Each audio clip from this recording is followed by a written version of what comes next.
The neutral zone captain Sarah Chen floated in the observation bubble of monitoring station Vigilant, her eyes fixed on the holographic display that painted the solar system in soft blue light. For 30 years, humanity had watched the galaxy tear itself apart. The Great Schism, as the aliens called it, had consumed over 400 star systems, reducing ancient civilizations to cosmic dust.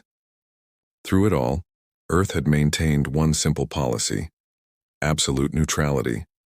The war was between the Zafrani Empire, an ancient confederation of silicon-based lifeforms who viewed organic species as inferior, and the Coalition of Free Worlds, a desperate alliance of carbon-based civilizations fighting for their right to exist.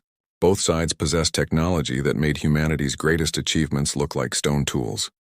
Plasma weapons that could crack moons, ships that bent space-time to travel between stars in days, artificial intelligences that could predict battle outcomes with terrifying accuracy.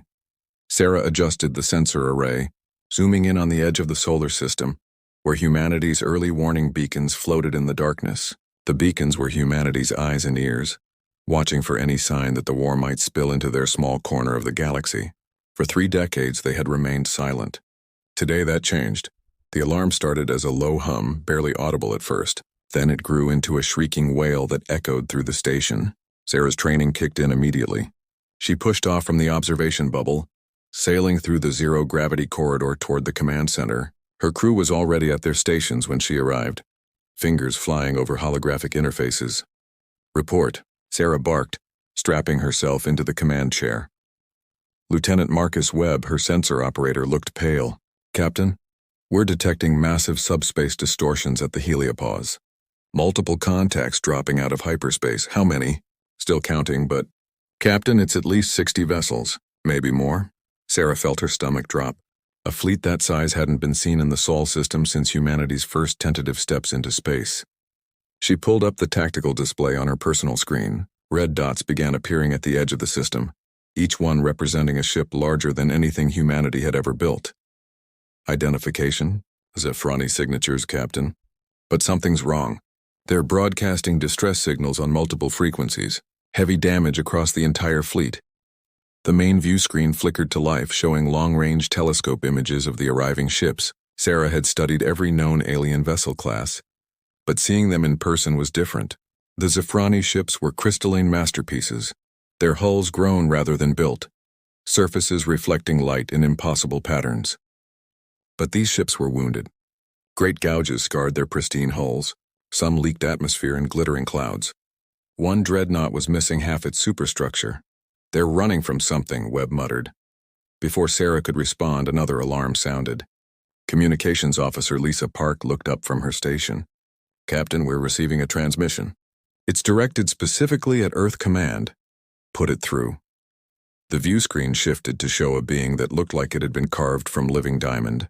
Commander Thexvar of the Zafrani Empire stood nearly 3 meters tall, its crystalline body refracting light into rainbow patterns. But the usually perfect geometric patterns of its form showed cracks, evidence of recent combat. "Primitive carbon forms of Earth." Thexvar's voice resonated like breaking glass. "I am Commander Thexvar of the 17th Battle Fleet. By Imperial decree, your system is now under Zafrani protection. You will provide immediate assistance for fleet repairs and resupply. Compliance is not optional." Sarah stood, knowing her image was being transmitted back. "Commander Thexvar, I am Captain Sarah Chen of Earth's monitoring station Vigilant. On behalf of the United Earth Government, I must inform you that Sol System is neutral territory. We cannot provide military assistance to either side in your conflict." The alien's crystalline features shifted in what might have been surprise. "You dare refuse the Zafrani Empire? Your species has barely achieved interstellar communication. You exist at our sufferance. With respect, Commander, we exist because we've stayed out of your war. Earth's position on neutrality is non-negotiable. We're willing to provide humanitarian aid and basic supplies through commercial channels, but we cannot allow military occupation of our system." Thexvar's form pulsed with angry red light. "Foolish creatures.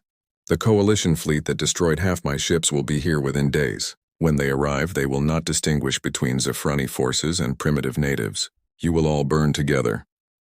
Sarah felt her crew tense around her, but she kept her voice steady. "Then we'll deal with that situation when it arises. You have 48 hours to complete emergency repairs and leave the system. Any aggressive action against Earth or its colonies will be considered an act of war." The transmission cut off abruptly. Sarah turned to her crew. "Send everything to Earth Command. Priority 1, and start warming up the defensive grid." Webb looked at her incredulously. "Captain, our entire defensive fleet is 12 frigates and maybe 30 patrol boats. They have 60 capital ships." Sarah smiled grimly. "They have 60 damaged capital ships, and they don't know everything we've been building for the last 30 years. The truth was, humanity had not been idle during their neutrality. While the galaxy burned, Earth scientists and engineers had done what humans did best. They learned, adapted, and prepared. Every piece of salvaged alien technology that drifted into the solar system had been studied. Every intercepted transmission had been analyzed. Every battle had been simulated and war-gamed. Hidden in the asteroid belt, disguised as mining stations, were weapons platforms that represented humanity's interpretation of alien technology. Not copies, but uniquely human solutions to galactic warfare. Kinetic kill vehicles that could accelerate to 90% of light speed. Nanoswarm missiles that could eat through any known hull material. And deep beneath Earth's surface, in bunkers that had once held nuclear weapons, lay humanity's ultimate insurance policy, Project Prometheus. Sarah activated her secure channel to Earth Command. Admiral Harrison's weathered face appeared on her personal screen. "Captain Chen, we've received your transmission. The Security Council is convening now. Admiral, the Zephrani commander mentioned coalition forces heading this way. If we're about to be caught between both sides, I know, Captain. We're activating all reserve units. The Mars defense grid is coming online, and we're pulling every ship we have back to Earth orbit." Harrison paused. "Sarah, if this goes badly, we might need to use Prometheus." Sarah nodded slowly. Project Prometheus was humanity's last resort. A weapon so dangerous that even its creators feared it. Based on recovered Zephrani technology and human quantum computing, it was designed to create a localized space-time fracture. In simple terms, it could delete a portion of space from existence. The scientists who built it had nicknamed it the Eraser. Over the next 24 hours, the Sol system transformed into a fortress. Civilian ships evacuated to the inner planets. Military vessels took defensive positions around Earth, Mars, and the lunar colonies. The asteroid belt mining stations revealed their true nature as weapons platforms powered up for the first time. The Zephrani fleet, meanwhile, limped deeper into the system. They made no aggressive moves, but their very presence was a threat. Several of their ships attempted to land on Jupiter's moons for resources, only to be warned off by human patrol boats. The standoff was tense but peaceful. Then the coalition arrived. They came in force, over 100 ships strong, their organic hulls pulsing with bioluminescent patterns. Unlike the geometric precision of Zephrani vessels, coalition ships looked grown, with curves and asymmetrical designs that hurt human eyes to follow. They dropped out of hyperspace in perfect attack formation, weapons already charging. Sarah watched from vigilant as humanity's worst nightmare unfolded. They were about to become collateral damage in a war they had tried so hard to avoid. But as the coalition fleet approached, something unexpected happened. They too began broadcasting, but not to the Zephrani. The message was for Earth. When Giants Fall Admiral Chen Harrison stood in Earth Command's war room, surrounded by holographic displays showing the tactical situation. 112 coalition ships had entered the Sol system, their weapons powered and locked onto the damaged Zephrani fleet. Between them sat Earth, a small blue marble about to be crushed between titans. The coalition commander appeared on the main screen. Unlike the crystalline Zephrani, this being was decidedly organic, though barely recognizable as such. It resembled a massive cephalopod, with dozens of tentacles that seemed to phase in and out of visible space. Its voice came through as harmonious tones that the translators converted to words. "Humans of Earth," it said, its many eyes focusing on the camera. "I am Fleet Singer Yarix of the Coalition of Free Worlds. We have no quarrel with your species. Stand aside and allow us to finish our enemies. Interfere, and you will share their fate." Harrison stepped forward. "Fleet Singer Yarix, I am Admiral Harrison of Earth Defense Command. The Sol system is neutral territory. We've already instructed the Zephrani fleet to leave. We ask that you respect our sovereignty and take your conflict elsewhere." Neutrality is a luxury you can no longer afford, Admiral. The Zephrani came here to regroup and attack our core worlds. Every moment they remain alive is a threat to billions of free beings. You will choose a side or we will choose for you. Harrison felt the weight of humanity's future on his shoulders. 3 decades of careful neutrality gone in an instant. But humans hadn't survived this long by rolling over when threatened. Fleetsinger, you're asking us to allow a massacre in our home system. That's not going to happen. Then you have chosen poorly. The Coalition fleet began to advance. On the tactical display, Harrison watched as both alien fleets prepared for battle. The Zephrani, despite their damage, formed defensive positions around Jupiter. The Coalition ships spread into attack formation, their weapons beginning to glow with deadly energy. "Admiral," reported Commander Torres from the tactical station, "both fleets are powering weapons. Estimated time to engagement 4 minutes. Harrison turned to his staff. "Execute Operation Gatekeeper. All units weapons free. Protect Earth at all costs." Across the solar system, humanity's hidden defenses awakened. In the asteroid belt, dozens of supposed mining stations revealed massive railguns, each capable of launching tungsten rods at significant fractions of light speed. Around Mars, defense satellites unfolded solar panels that were actually directed energy weapons. Near Earth, the lunar mass driver, officially for launching cargo, aligned itself for combat use. But humanity's first strike came from an unexpected source. The patrol boats, tiny compared to the alien capital ships, had spent the last day quietly deploying a network of micro-satellites throughout the system. Each satellite was no bigger than a basketball, virtually invisible to alien sensors focused on larger threats. Now they activated. 10,000 satellites fired simultaneously, not with weapons but with broad-spectrum jamming signals. The space between Earth and Jupiter became an electronic storm, disrupting targeting systems, communications, and navigation. Both alien fleets found themselves suddenly blind. What trickery is this? Thexavar's image appeared on a subsidiary screen, the Zephrani commander's crystalline form flickering with indignation.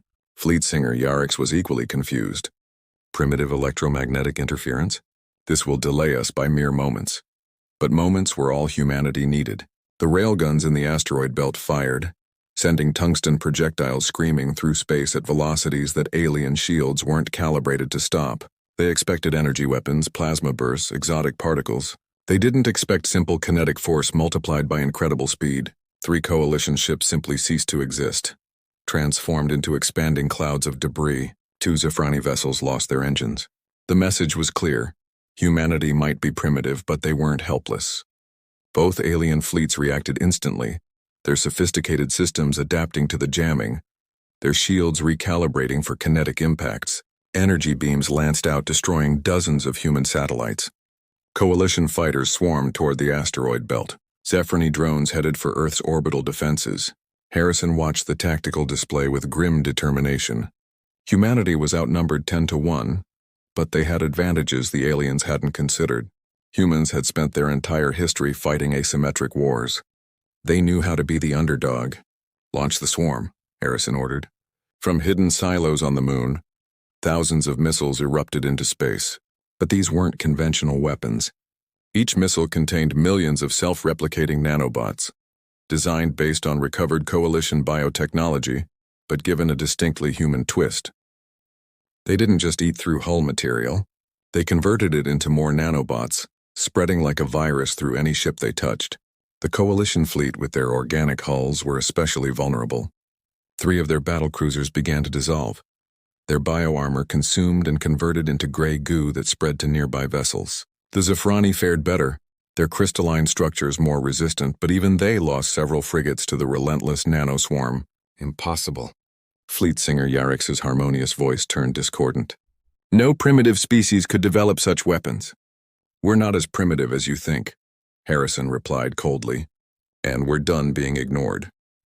The battle raged for 6 hours. Human forces used hit-and-run tactics, never engaging directly but constantly harassing both alien fleets. Earth's 12 frigates, though tiny compared to alien dreadnoughts, proved surprisingly effective.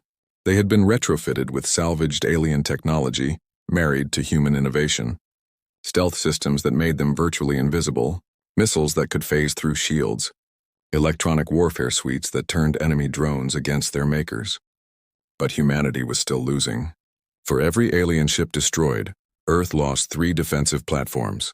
The lunar defense grid was in ruins. Mars colony had been evacuated after taking direct hits, and both alien fleets, despite their losses, still had enough firepower to destroy Earth 10 times over.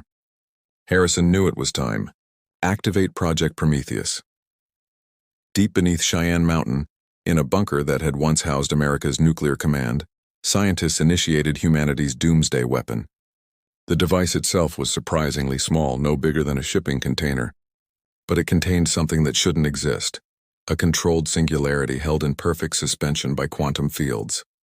The weapon launched from a hidden silo in Antarctica, accelerating toward the battle at speeds that defied physics. Both alien fleets detected it immediately, their sensors screaming warnings about the impossible energy readings. "What is that?" Thexvar demanded, his fleet immediately redirecting weapons to target the ascending object. Harrison opened a channel to both fleets. That, Commander, is humanity's contribution to galactic warfare. It's a localized space-time fracture device. In simple terms, it deletes a sphere of space roughly 1,000 kilometers in diameter from existence. Everything inside simply stops being. "Impossible," Fleet Singer Yarrick said. "Such technology would require understanding of both Zafrani quantum mechanics and coalition biodimensional theory, combined with human nuclear physics and about 20 years of secret development." Harrison finished. "The device is currently programmed to detonate at the center of the battle. Both your fleets will cease to exist. Unless—" He let the word hang in the vacuum between them. "Unless what?" Thexvar asked, his crystalline form dim with what might have been fear. "Unless both fleets power down weapons and agree to negotiations. Here. Now. With Earth as mediator." The silence that followed seemed to last forever.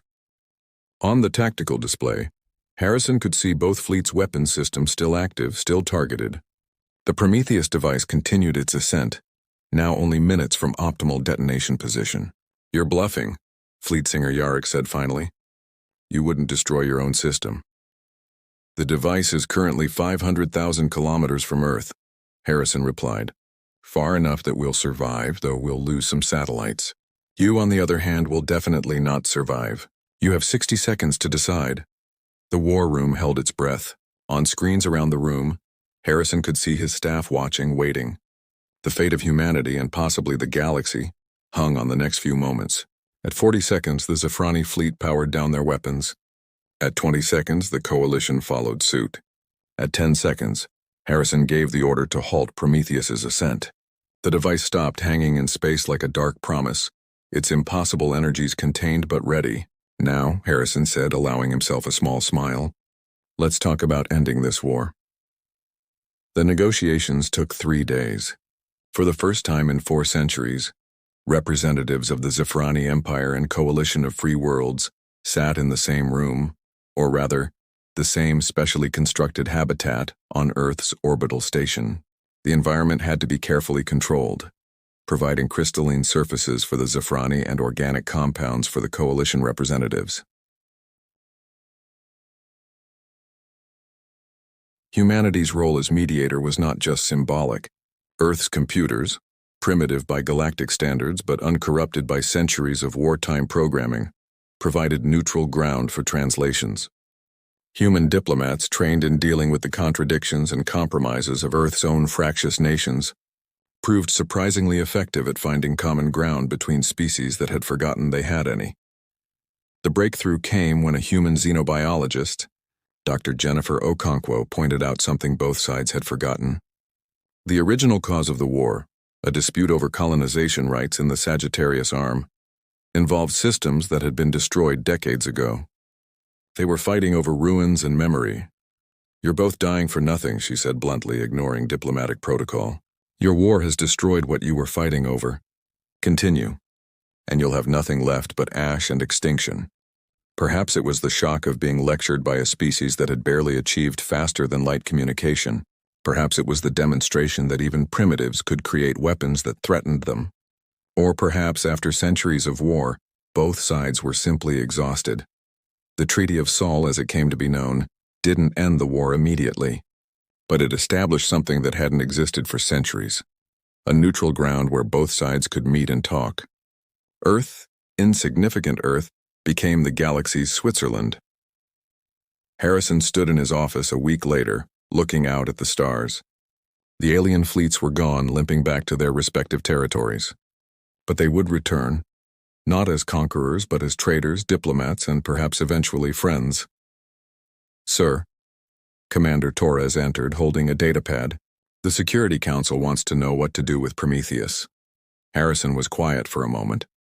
The weapon that had saved them could also destroy them. It was too dangerous to keep, but too valuable to destroy. "Have it placed in deep solar orbit," he said finally. "Deactivated but maintained. And classify everything about it beyond top secret, sir. We've shown the galaxy we can defend ourselves, Torres. But they don't need to know exactly how we did it. Let them wonder. Let them worry. A little uncertainty will keep them honest." As Torres left, Harrison continued staring at the stars. Humanity had wanted to stay out of the galactic war. But when the war came to them, they had responded in the most human way possible. They hadn't just survived. They had changed the game entirely. Earth was no longer the ignored child at the galactic table. They had earned their seat through ingenuity, determination, and the calculated madness that seemed to be humanity's greatest strength. The galaxy would never be the same. And somewhere in the darkness between stars, a small device drifted in silent orbit, a reminder that even the smallest species could change the course of history when pushed too far. The war had come to humanity's door, and humanity had answered in a way no one expected. They had not just refused to kneel. They had stood up and demanded that everyone else sit down and talk. The age of human neutrality was over. The age of human mediation had begun.